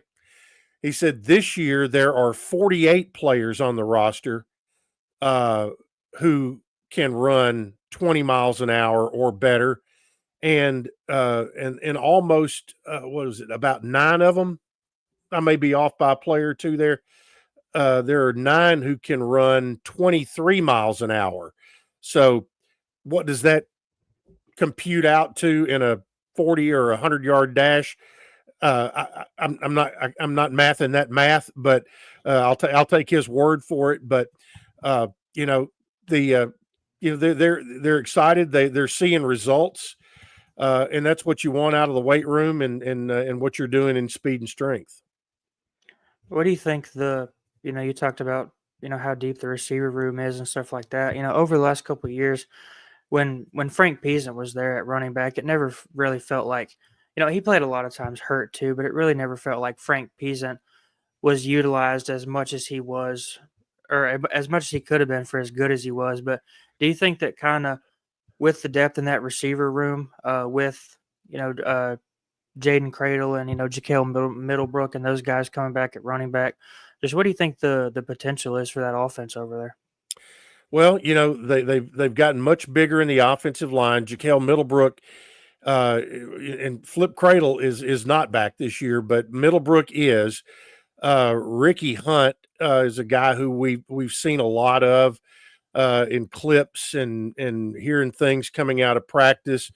He's a redshirt sophomore out of Oklahoma, played at Ohio U, so he comes from a group of 5 type program. DJ Taylor, kid out of Riverdale, freshman. I think we're going to see some things out of him. You've got another freshman out of Shelbyville, and then Austin Clemens, who's a redshirt freshman out of Florida, and was going to look up his. He was here in the program last year, so he was able to get a redshirt year. And another guy who didn't play anywhere last year is Ashton Jones. Ashton played at Nashville Christian, I think, before transferring to Oakland his senior year, and did not play football a year ago, but is back and with the team. And that's a guy who, if I'm going to put a dark horse tag on somebody who could be a difference maker, Ashton Jones, he's got the pedigree and has played in very successful programs. He was a Mr. Football finalist in 2022, was part of that Oakland team that won it in 2023. And I correct myself, he was a 3-time All-State and All-Region player at DCA, not Nashville Christian, but DCA. So, again, here's a guy who is hungry, didn't play a year ago. So write down Ashton Jones's name and as a guy that you might see some production out of. Chip, I love when you roll through number one. Vadiato, it's not a shock that he's going to give some love to the receivers, but kind of hearing you just rattle off the promise of those guys, if they can develop any sort of major rapport, and obviously if he can stay upright, it seems like the offense is certainly primed for a big breakout. And you've definitely told us in recent visits that the beef is there along the line to maybe keep him upright and find those connections downfield. Well, you certainly hope so. And just looking at a couple of these guys, that Marcus Miller coming back, 6'4", 307. Jacob Otts, 6'7", 298 as an offensive lineman, just rolling through. Here's one. I can't wait to see this guy develop. Otto Van Rensburg out of Sevier County. If there's ever been an offensive lineman's name, Otto Van Rensburg is it. He is 6'4", 301 on that state championship team at Sevier County last year. Mateo Guevara, big-time veteran in the program. He's up to 6'4", 312 now.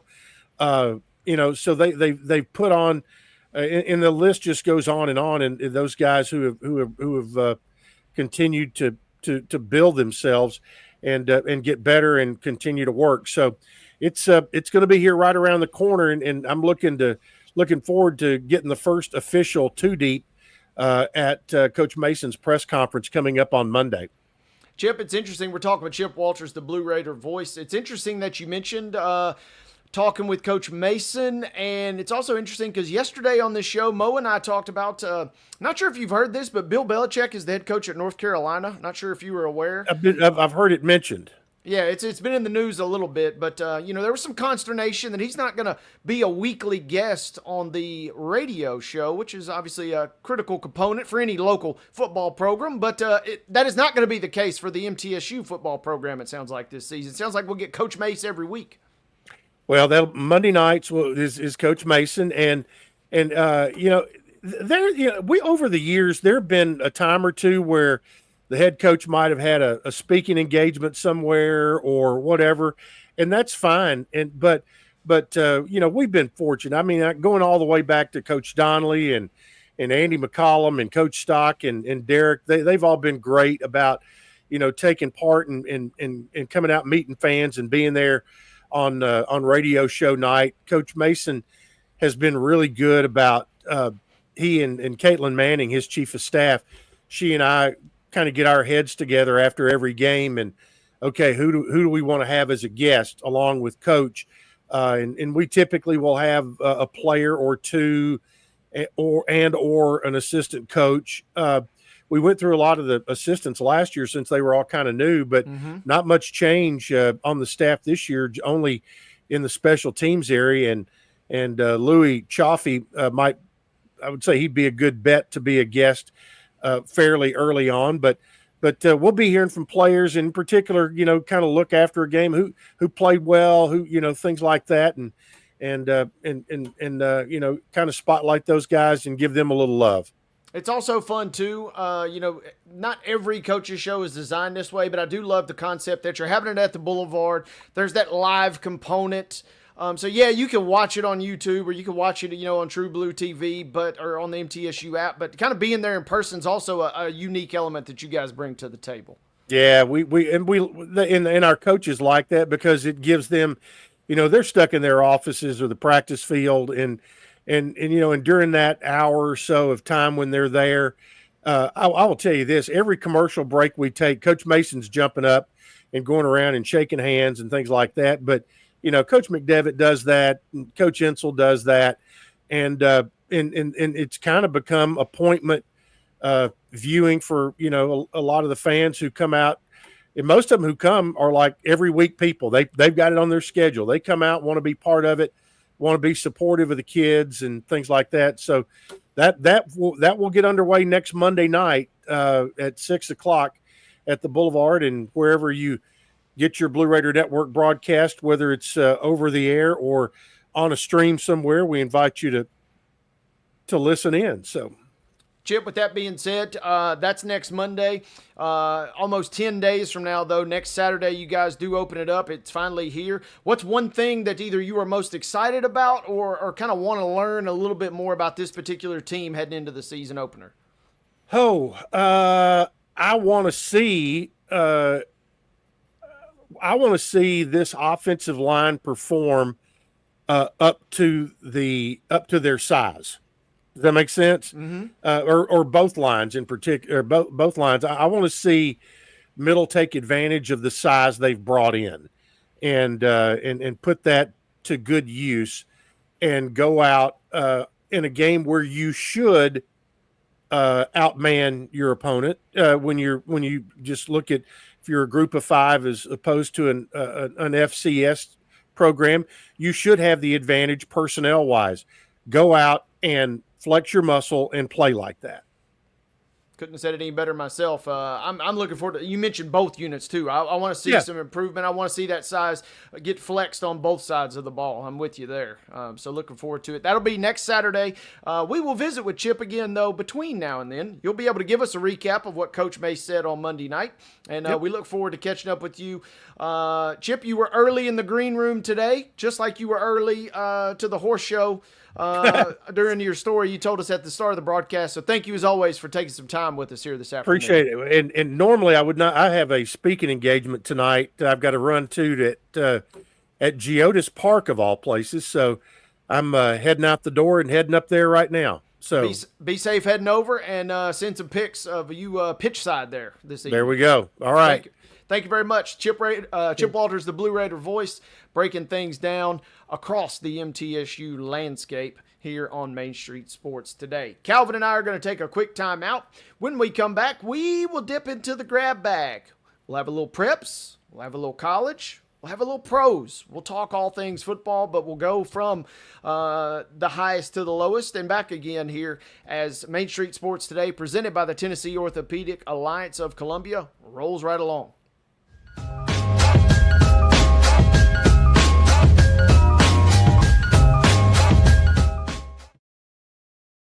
Deep in a forest at Nashville Zoo, new creatures here for you to view. Phantoms graced in black and white swing high in trees of dappled light. In rocky crags, tall and steep, small antelopes with nimble feet. A wise old man with beard of white, a sentry perched on stony height. Amidst it all, a hunter lies, with coat of gold and steely eyes. A new adventure just for you. Leopard Forest at Nashville Zoo. Open now. They walk among us, but at 240 miles per hour, they become something more. They're thrill seekers, risk takers, and maybe just a little bit unhinged.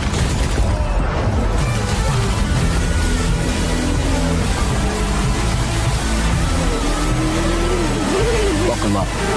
This new era of speed, this racing revolution, it's just getting started.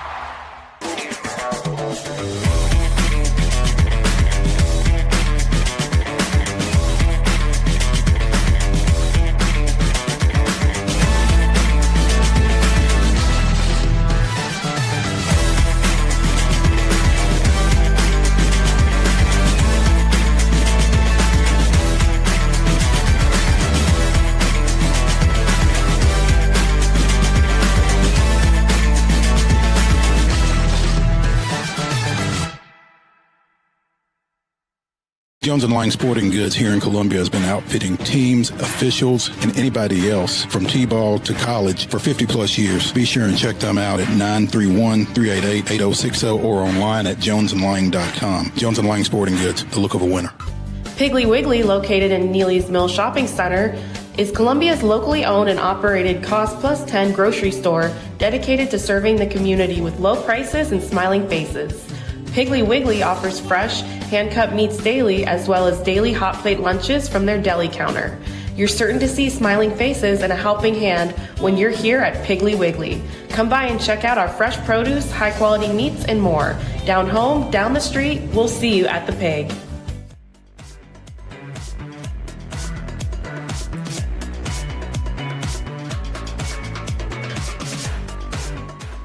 Hour number 2 on Top 5 Tuesday of Main Street Sports Today, presented by the Tennessee Orthopedic Alliance of Columbia, rolling right along, alongside Calvin White. Wade Neely saying hello. Coming up here in just a matter of moments, it will be our Top 5 Tuesday segment. Calvin and I are going to tell you our top 5 things we want to get out of to watch football. There will be some interesting debates on that, but we're thinking chores, we're thinking things, that we would rather get out of to really, for any excuse, but certainly to watch football as the college season gets cranked up this week. Calvin, we've got high school football starting Thursday. Mo and I talked about it. Obviously, you got your traditional Friday night games. There's even some Saturday night games. I don't know if that's purely by design or whether it's been up to the schools to kind of schedule as such, but I kind of like the idea of starting kind of a big full slate, for lack of a better term, to get us cranked up. Thursday, Friday, and Saturday, TSSAA high school football is rolling. Yeah, it gives people a chance to get out multiple nights of the week and go see multiple teams if they choose so. Obviously, a lot of the fans at games are parents of the athletes, but you still have those people that, just like to get out and see a game every now and then. I don't have any Thursday games this week, but Northeast over here in Clarksville is up at Christian County up in Kentucky on Saturday. That's the lone Saturday game over in my coverage area. But as far as that, everybody else kicking off the season on your traditional Friday. Yeah, I'm looking at the Saturday schedule in addition to that one you mentioned. Man, there's more Saturday games. And I guess maybe, this might be a continuing trend going forward. But 3 or 4 games over in East Tennessee, Shelbyville and Tullahoma. We just had Chip Walters, who's obviously very familiar with Shelbyville over the years. They're going to play on Saturday. East Nashville and Collierville will play. A couple of other West Tennessee games. Those are all on Saturday. It's going to be interesting. And Calvin, with that being said, no Thursday night coverage for you, it sounds like. Yours truly and Casey Patrick, we're going to be broadcasting on Main Street Media Radio.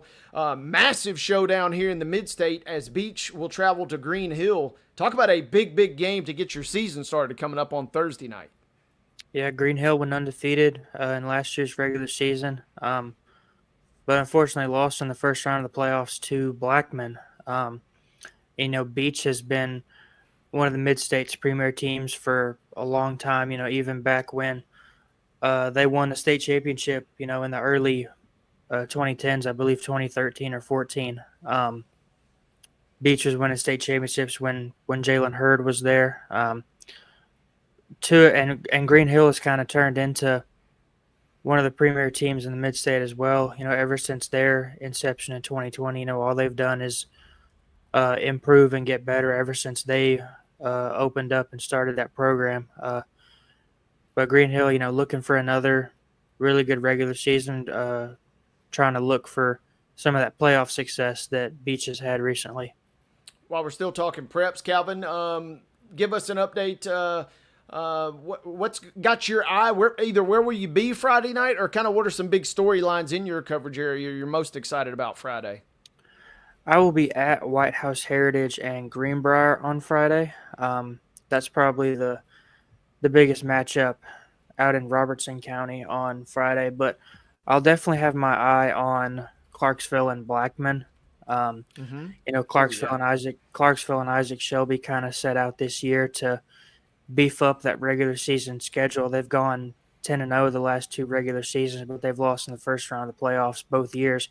Now, they were playing the best 6A region in the state the past 2 years, that 6A Memphis region with Houston and Germantown, Bartlett, Collierville, but they had nail biters the last 2 playoffs. So they've kind of set out to seek some adversity in the regular season to kind of prepare themselves for that, hopefully a potential playoff run. So I'll definitely have my eye on Clarksville and Blackman. And it's always tough.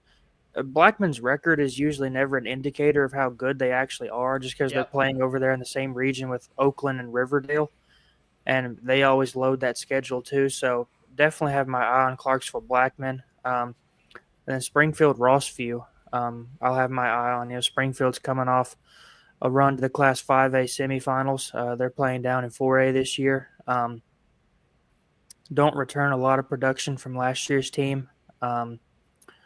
Rossview has a new head coach, Stratty Young. He was their defensive coordinator last year. They also graduated a lot of production from last year, but they've got about 30 seniors on the roster. So it'll be interesting to see how Clarksville and Blackman look, and then how Rossview looks against Springfield Friday night.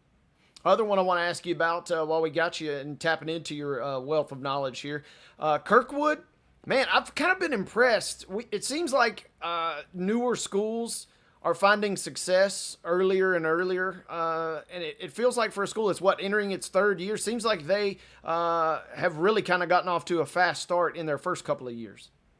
Yeah, their first season they went 5-5. Lost the final game of the regular season to West Creek to narrowly missed the playoffs in their first year in existence, and then they jump up to 8-3 last year. They got Miles Redding, who was a transfer quarterback from Todd County up in Kentucky.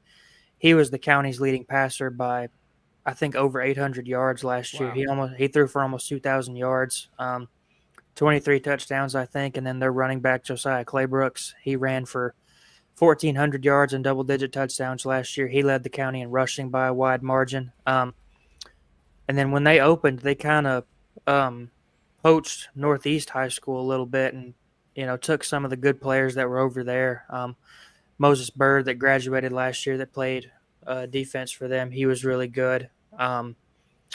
But they bring back, Claybrooks and Redding. Claybrooks is a senior this year. Redding's a junior. Wow.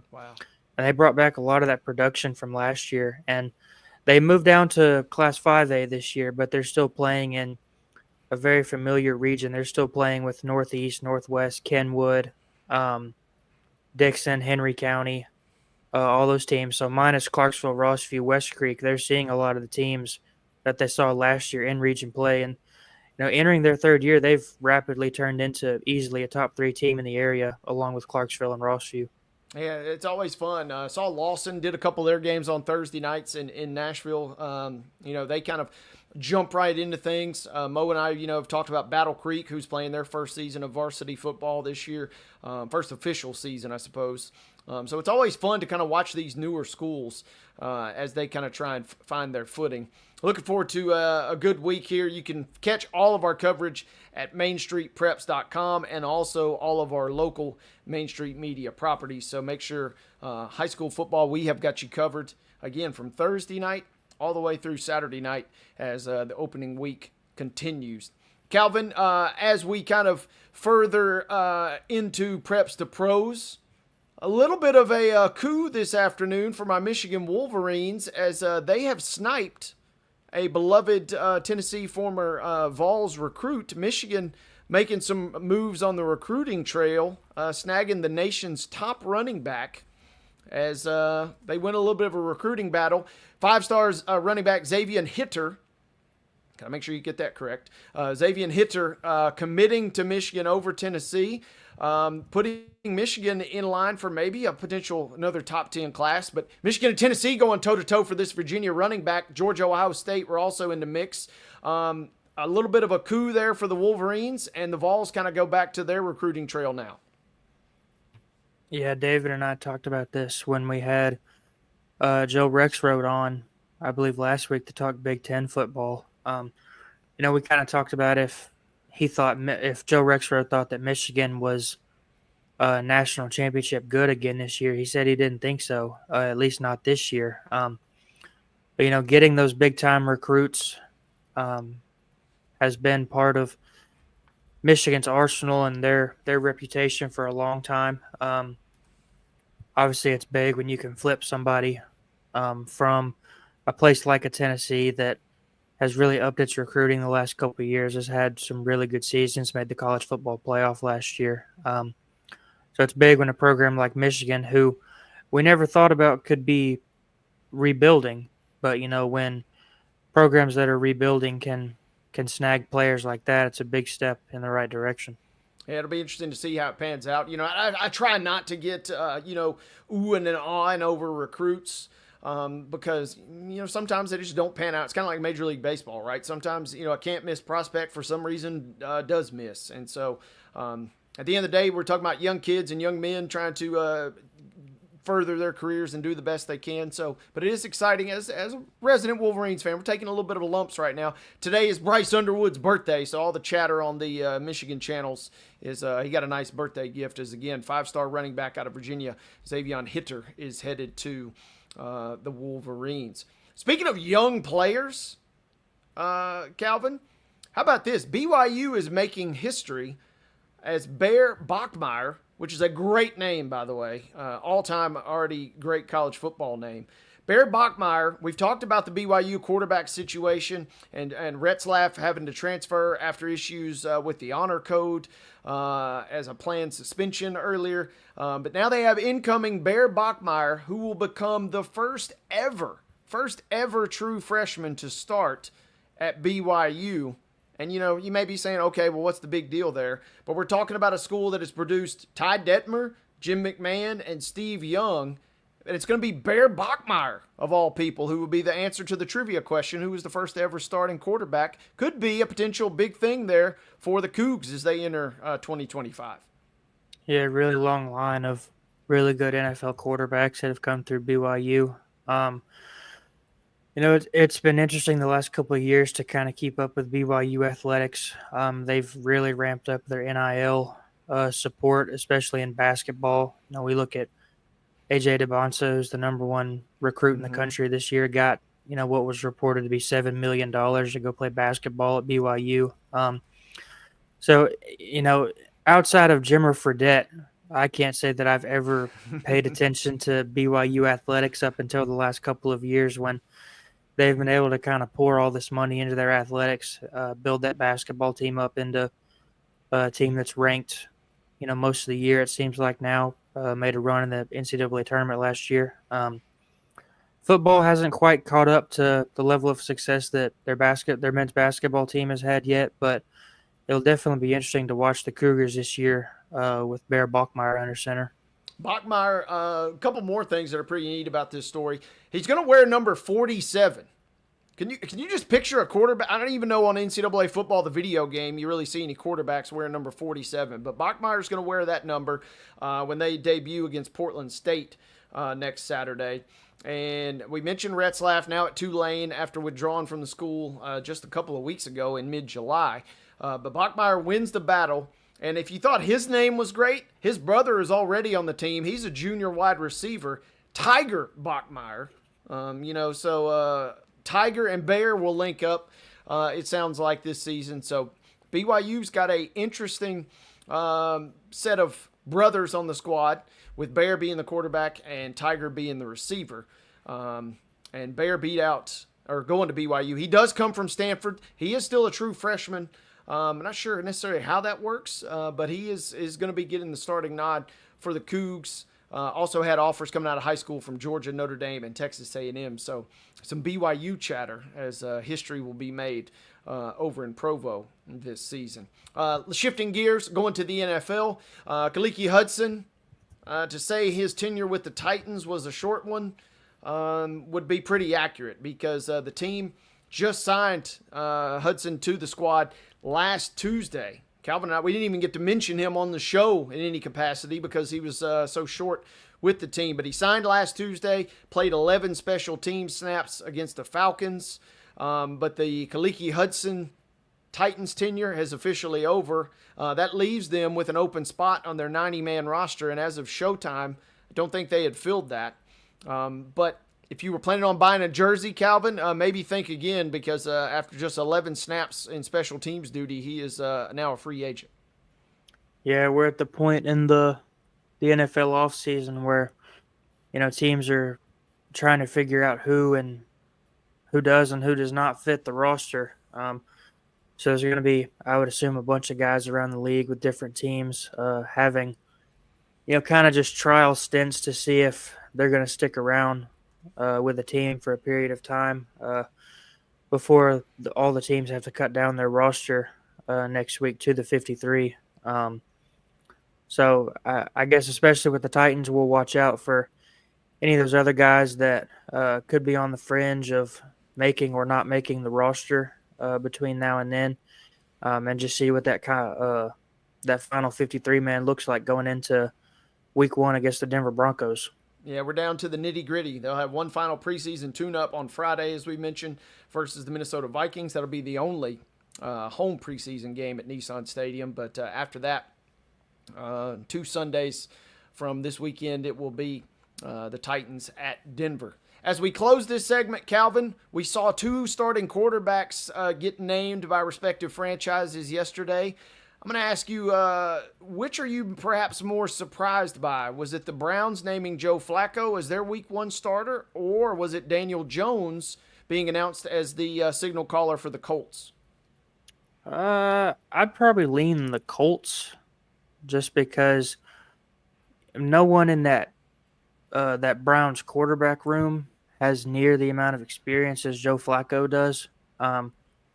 Shador Sanders being a rookie, Dylan Gabriel, he's never really been a great player in the league. Even in at the age he is now, Joe Flacco has shown that he can still play. But kind of on the flip side of that, I also thought that the Colts were probably done with the Anthony Richardson experiment, and they're just going to kind of see what Daniel Jones can do for them now. Anthony Richardson coming out of Florida kind of fit that mold of somebody that was a great athlete, but he wasn't really a great quarterback. He's a great athlete. He can run and jump all over the place, but he's not going to dice you up through the air. But Daniel Jones has never really been a guy that's tore up the league either. So, the Colts have been looking for consistent quarterback play ever since Andrew Luck retired.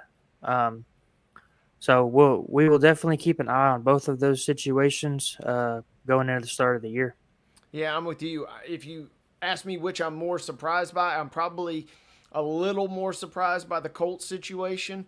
I do agree with what you said about Flacco. Just feels like he's certainly got the most experience in that room by a wide margin, and therefore the most success by a wide margin.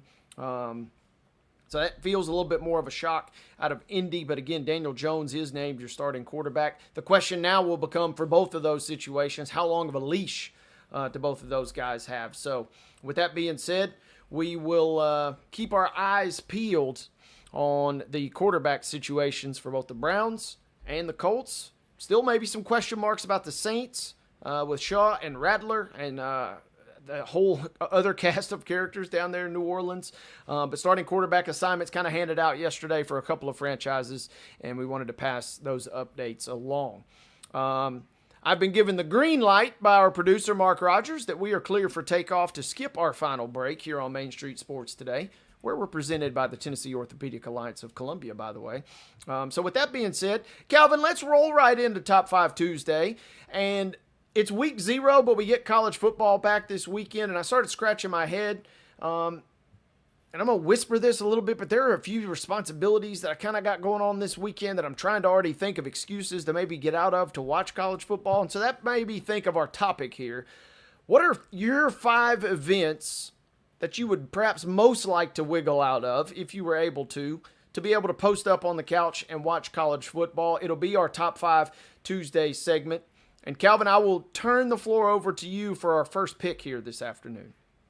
I'm going to start off with, it's not something that we can necessarily avoid a lot of times, or we would like to. I would just say work. I don't think anybody wants to have to get up and, answer emails and things like that on a Saturday or Sunday when they can be watching football. Try to get all that stuff done as early as you can, so we're not, checking the phone or the laptop, answering emails and things like that, doing some work things when we can be watching football. That's a great pick. And, hopefully our owner, Dave Gould, is not listening to you say that. But I think everybody agrees. If you do got to work on Saturday, hopefully it's at least kind of like we're afforded a little bit of a luxury. We can kind of dink and dunk and kind of get things done while we're still watching some of the game. But that is a great pick there. My number one, Man, it takes a lot of love for me to get hyped for a wedding on a Saturday in college football season. If I'm showing up at your wedding, just know that you are one of my absolute nearest and dearest friends, or you're one of my most, closest family members. Because a Saturday wedding in college football season, that's a tough deal, and I'd love to be able to get out of that one if at all possible. Yeah, and that kind of segues right into my next pick. That was going to be my next pick.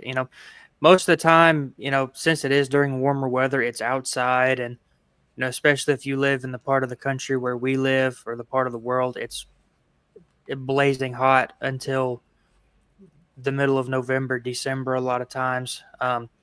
So if we're out there, especially when that's not a shorts function, that's a pants function.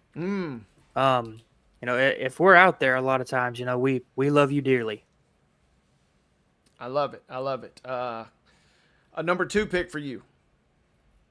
Oh, that was my pick, weddings. Okay, gotcha. Weddings was my pick. That's on your list right up there as well. My number 2, number of different ways I could go with this, but this is kind of a cousin of a wedding, but a shower. And again, I might get in trouble for saying this, but if you invite me to a wedding shower or a baby shower, I love you to death, and I'd be happy to get you any gift or make your experience as pleasant as possible. But man, I really don't want to go to your shower unless I absolutely have to. So a shower of any sort, when I could be posted up, watching Clemson and LSU, I'd really kind of like that a little bit more. Give me a shower for my number 2 pick. Yeah, it's very easy to make an Amazon wish list. We can just order something and send it to your house. But going into my number 3 pick, I'm going to say yard work. It's another thing that we don't want to spend time outside doing if we don't have to.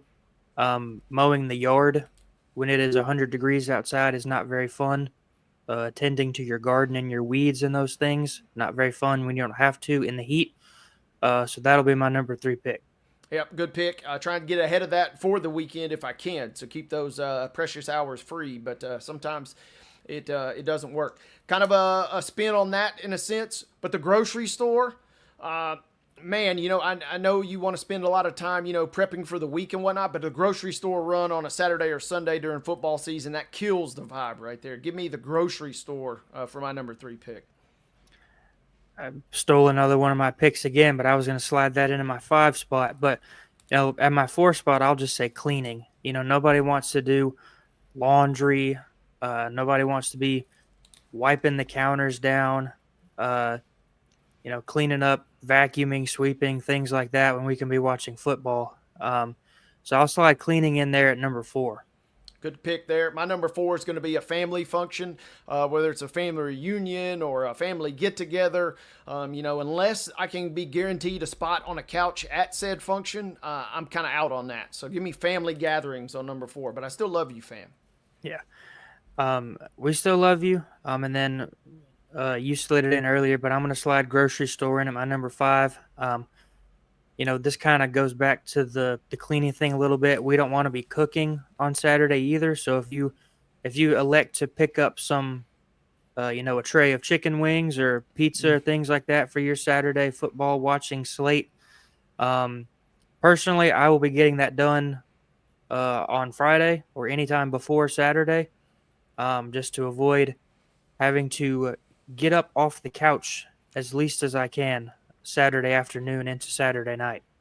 Yep, I'm with you there. My last pick, this is a little bit of a niche pick, a little specific, and I personally have not been involved in this, but my good friend Matt and avid show watcher Matt Murdoch knows what I'm talking about. A multi-level marketing scheme meeting. Don't you dare think about inviting me to a multi-level marketing scheme meeting. Really, at any time, but especially on a Saturday or Sunday. Those are precious moments. So don't be inviting me to your MLM gatherings over the weekend. That's Top 5 Tuesday, folks. We do it each and every single Tuesday, bringing you a topic of sports variety as Calvin and I debate. Calvin, it's been a good Tuesday show. Thank you for sitting in the saddle. Thanks to Scott Rabelais. Thanks to Chip Walters and our producer, Mark Rogers. It'll be Calvin and David Wilson tomorrow for Wild and Wacky Wednesday on Main Street Sports Today. We'll see you next time here on MSST.